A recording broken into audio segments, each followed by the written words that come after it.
Okay, bismillahirrahmanirrahim. Assalamualaikum warahmatullahi wabarakatuh. Okey, pelajar semua, kita akan sambung kepada tokoh sahabat yang kedua iaitu Muaz bin Jabal. Okey, boleh buka buku teks muka surat 179. Okey, kita sambung. Sebelum ni kita dah belajar Bilal bin Rabah. Okey, tokoh keimanan. Sekarang kita akan sambung sahabat yang kedua Muaz bin Jabal iaitu pakar undang-undang. Okey, kita tengok riwayat hidup Muaz. Yang pertama, Muaz bin Jabal nama sebenar, kunyahnya Abu Abdurrahman, nama ibu Hindun bin Sahl, dan keturunannya Bani Salmah daripada golongan Ansar. Okey, itu riwayat biodata dia. Riwayat hidupnya yang seterusnya, Muaz radhiyallahu anhu telah wafat di Syam pada tahun ke-18 Hijrah pada zaman Khalifah Umar bin Al-Khattab. Okey, ketika berusia 33 tahun. Okey, muda lagi.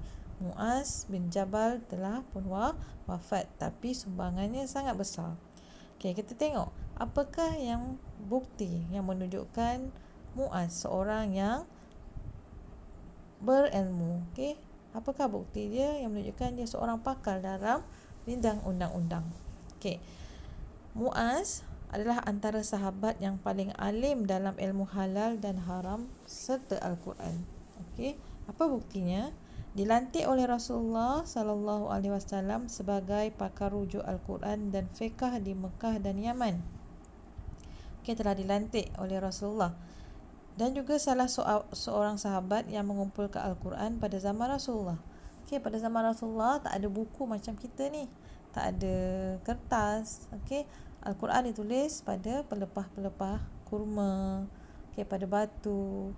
Okey, kemudian Rasulullah telah kumpulkannya bersama dengan para sahabat.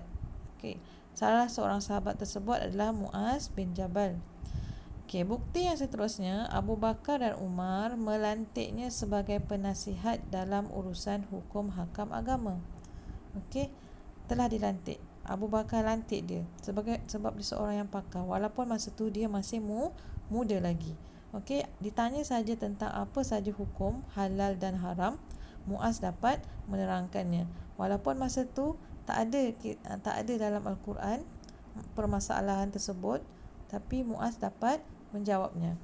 Okey, Abu Bakar dan Umar mengiktiraf keilmuan Muaz dalam bidang fiqh, iaitu dalam bidang hukum hakam Islam. Jadi kita kena ingatlah, kena tahulah, ini bukti. Kenapa bukti? Menunjukkan kepakaran Muaz dalam bidang ilmu. Okey, dalam bidang apa? Terutamanya bidang fiqh, iaitu halal dan haram dalam Islam. Okey, iktibar.